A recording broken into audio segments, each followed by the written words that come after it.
KG4 പുതിയൊരു ക്ലാസ്സിലേക്ക് എല്ലാവർക്കും സ്വാഗതം. അപ്പോൾ നോക്കിയേ, നമുക്ക് കൺവെൻഷണൽ എനർജി സ്രോതസ്സസ് അല്ലെങ്കിൽ ഉപയോഗിച്ചാലും തീർന്നു പോവാത്ത എനർജി സ്രോതസ് ഉണ്ടല്ലേ, സോളാർ എനർജി, വിൻഡ്, വാട്ടർ, ഇതൊക്കെ എന്താണ് നമ്മൾ ഉപയോഗിച്ചാൽ തീർന്നു പോവാത്തതാണ്. നമുക്ക് സോളാർ എനർജി ഉപയോഗിച്ച് കുക്ക് ചെയ്യാൻ പറ്റും, അതേപോലെ ലൈറ്റ് കത്തിക്കാൻ പറ്റും.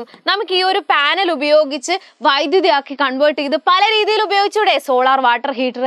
ഇപ്പൊ പല വാഹനങ്ങളും ഇപ്പൊ നമുക്ക് വൈദ്യുതിയിൽ ഉപയോഗിക്കാൻ പറ്റും. വാട്ടർ, വിൻഡ്, സോളാർ എനർജി ഇതൊക്കെ ഉപയോഗിച്ച് നമുക്ക് വൈദ്യുതി ഉണ്ടാക്കാൻ പറ്റും. വൈദ്യുതിയിൽ വാഹനങ്ങൾ ഓടിക്കാൻ പറ്റും, സ്കൂട്ടർ ആയാലും കാർ ആയാലും ഒക്കെ നമുക്ക് അവൈലബിൾ ആണല്ലേ. അപ്പൊ നമുക്ക് എന്ത് ചെയ്യാൻ പറ്റും, പൊല്യൂഷൻ ഇല്ലാതെ വൈദ്യുതി ഉപയോഗിച്ച് വണ്ടി ഓടിക്കാനും പറ്റും.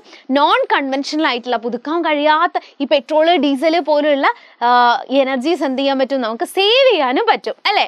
നോക്കിയേ, പൂർണ്ണമായും first airport to run entirely on solar energy, അതായത് സോളാർ എനർജിയിൽ പ്രവർത്തിക്കുന്ന ലോകത്തിലെ ആദ്യത്തെ എയർപോർട്ട് ഏതാണ്?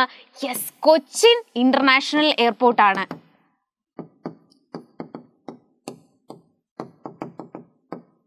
കൊച്ചിൻ ഇന്റർനാഷണൽ എയർപോർട്ടാണ് സോളാർ എനർജി ഉപയോഗിച്ച് പ്രവർത്തിക്കുന്ന ലോകത്തിലെ ആദ്യത്തെ എയർപോർട്ട്.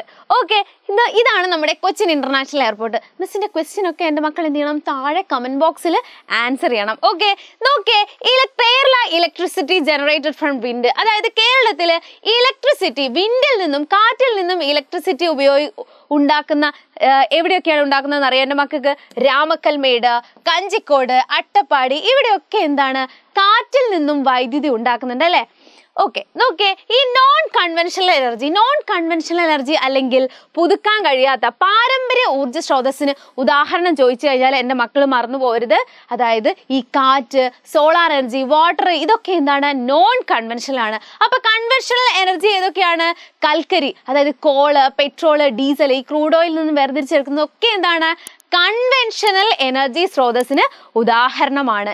അപ്പൊ ഈ ക്രൂഡ് ഓയിൽ നിന്നും വേർതിരിച്ചെടുക്കുന്ന എനർജികൾ, ക്രൂഡ് ഓയിൽ നിന്നും വേർതിരിച്ചെടുക്കുന്ന ആളുകൾ ഏതൊക്കെയാണെന്ന് ചോദിച്ചാൽ എൻ്റെ മക്കൾക്ക് പറയാൻ പറ്റണ്ടേ. Yes, diesel, petrol, bitumen, gasoline, kerosene, naphtha, liquefied petroleum gas അല്ലെങ്കിൽ LPG, ജെറ്റ് ഫ്യൂവല്, ലൂബ്രിക്കൻസ്, ഇതൊക്കെ എന്താണ്, നമ്മുടെ ക്രൂഡ് ഓയിൽ നിന്നും വേർതിരിച്ചെടുക്കുന്ന എനർജി സ്രോതസ്സാണ്. അപ്പം നോൺ കൺവെൻഷണൽ എനർജിയും കൺവെൻഷണൽ എനർജിയും, അതായത് പുതുക്കാൻ കഴിയുന്നതും പുതുക്കാൻ കഴിയാത്ത എനർജി സ്രോതസ്സിന് അല്ലെങ്കിൽ ഊർജ്ജ സ്രോതസ്സിന് ഉദാഹരണം ചോദിച്ചാൽ എൻ്റെ മക്കൾ മാറിപ്പോരുത്.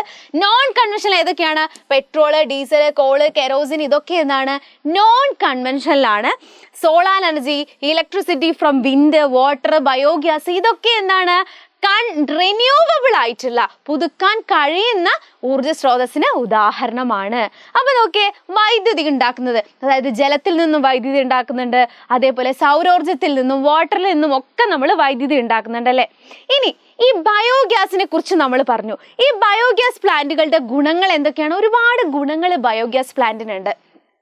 ഇക്കോ ഫ്രണ്ട്ലി ആണ്, റെഡ്യൂസസ് വേസ്റ്റ് ആണ്, പ്രൊഡ്യൂസ് ഓർഗാനിക് മാന്യൂർ, അതായത് ജൈവവളം ഉൽപ്പാദിപ്പിക്കുന്നുണ്ട്, നമ്മുടെ പരിസ്ഥിതി സൗഹാർദ്ദപരമാണ്, അതേപോലെ എന്താണ്, മലിനീകരണം ഉണ്ടാക്കുന്നില്ല അല്ലേ. ഇതൊക്കെ എന്താണ്, നമ്മുടെ ബയോഗ്യാസ് പ്ലാന്റിന്റെ ഗുണങ്ങളാണ്.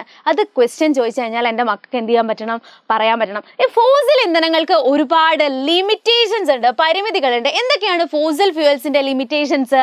യെസ്, ലിമിറ്റഡ് ഇൻ സ്റ്റോക്ക് ആണ് അല്ലേ, ആൻഡ് ഇവൻച്വലി റൺ ഔട്ട്, അത് തീർന്നു പോവും അല്ലേ.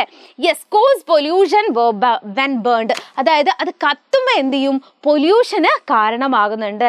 യെസ്, ഇത്രയും കാര്യങ്ങൾ സെറ്റാണ്, ഓക്കെ ആണ്. ഇതൊക്കെ എൻ്റെ മക്കൾ എന്ത് ചെയ്യണം, എക്സാമിന് മുന്നേ ഒന്ന് നോക്കിയിട്ട് വേണം. അപ്പം എൻ്റെ മക്കൾ എല്ലാവരും നന്നായിട്ട് എക്സാം എഴുതി ഒരുപാട് ഉയരങ്ങളിൽ എത്താൻ വേണ്ടിയിട്ട് മിസ് പ്രാർത്ഥിക്കാം. എൻ്റെ മക്കളെല്ലാം നന്നായിരിക്കാൻ വേണ്ടിയിട്ട് മിസ് എന്ത് ചെയ്യാം, പ്രാർത്ഥിക്കാം. അപ്പോൾ എല്ലാവരും നന്നായിട്ട് പഠിക്കണം, നന്നായിട്ട് എക്സാം എഴുതണം. അപ്പോൾ ഓക്കെ, ബൈ.